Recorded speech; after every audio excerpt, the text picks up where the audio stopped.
The man who refuses to live small.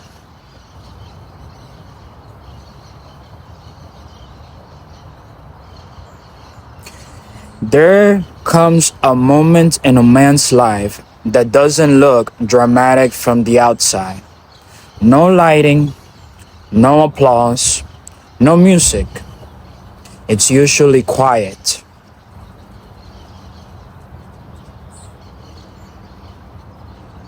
It's the moment you realize you've been negotiating with your own potential. You haven't failed, but you haven't committed either. You've been surviving, not building. Passing time, not shaping it.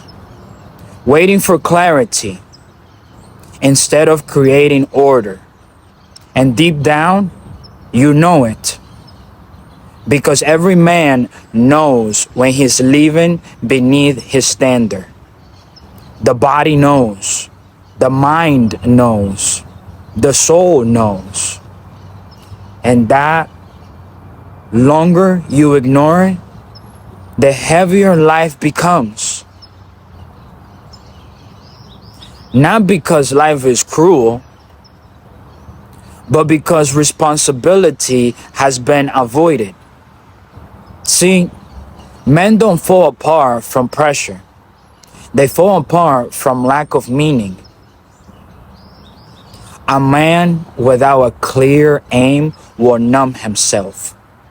Distractions, dopamine, noise, comfort disguised as freedom. But comfort doesn't free a man. It weakens him. You were not built for endless ease. You were built for burdened with purpose. When a man chooses a burden worth carrying, his back straightens, his voice deepens, his eyes sharpen.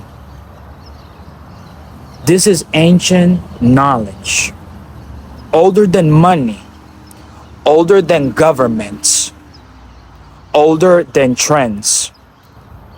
Order emerges when a man decides to take responsibility for his own life. Not someday, not when circumstances improve. Now. Most men wait for motivation. But motivation follows action, not the other way around. The disciplined man acts despite emotion, and emotion eventually bows to discipline. This is where transformation actually begins. Not with hype, not with affirmations, but with structure. Wake up earlier than the version of you that failed. Move your body like it matters. Because it does. Feed yourself like you respect your future. Because you should. Speak less. Execute more. You don't need to find yourself. You need to build yourself. Identity is not discovered. It's forged. Through repetition, through sacrifice, through showing up when it's inconvenient. Every day, you either reinforce weakness or strength. There's no neutral.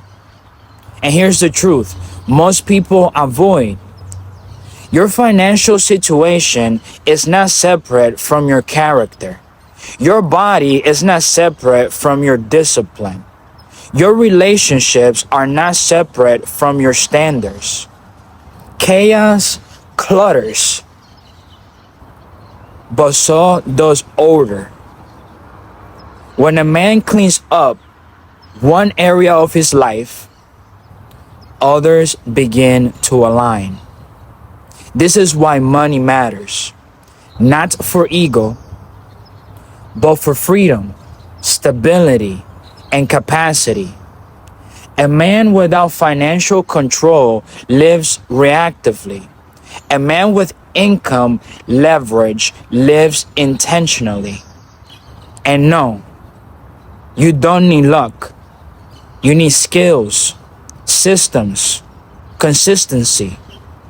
There are men earning $657 a day, not because they're special, but because they committed to learning one valuable skill, built an audience through honest content, and monetized through trust with discipline. It's not flashy, it's not easy, but it's real. And real systems beat fantasies every time. The world doesn't reward intention, it rewards execution. That's why this isn't a 30-day challenge. It's not a shortcut. It's a 52-week reconstruction of identity. Because a year of focused effort will put you ahead of men who've been thinking about it for a decade.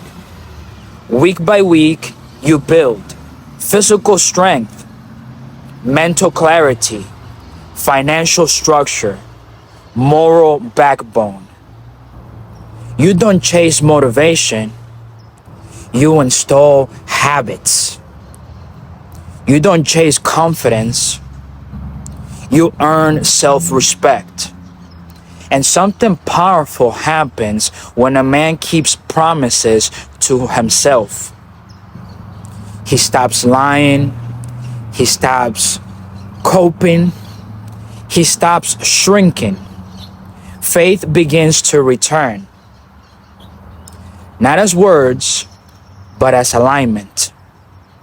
Because when a man lives in order, he feels closer to God, whether he speaks about it or not. Truth stabilizes the soul. And no, this doesn't mean perfection.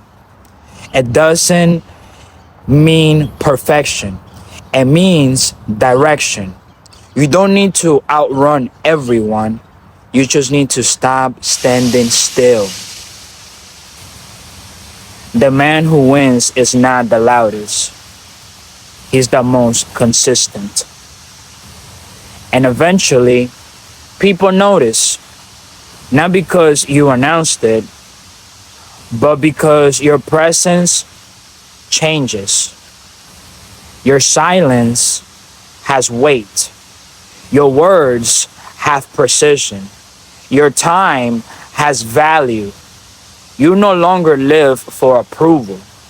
You live by principle. This is the man who attracts opportunity. This is the man others follow.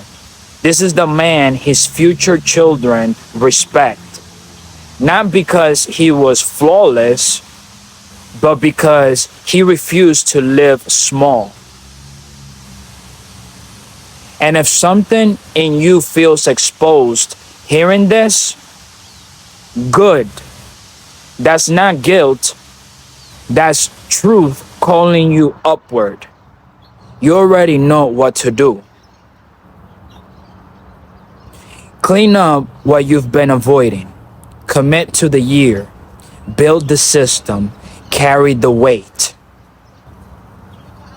Because the world doesn't need more boys pretending to be men. It needs men who accept responsibility willingly and transform themselves quietly. And if you do this, 1 year from now, you won't recognize the man you used to be. Not because you became something else, but because you finally became who you were meant to be.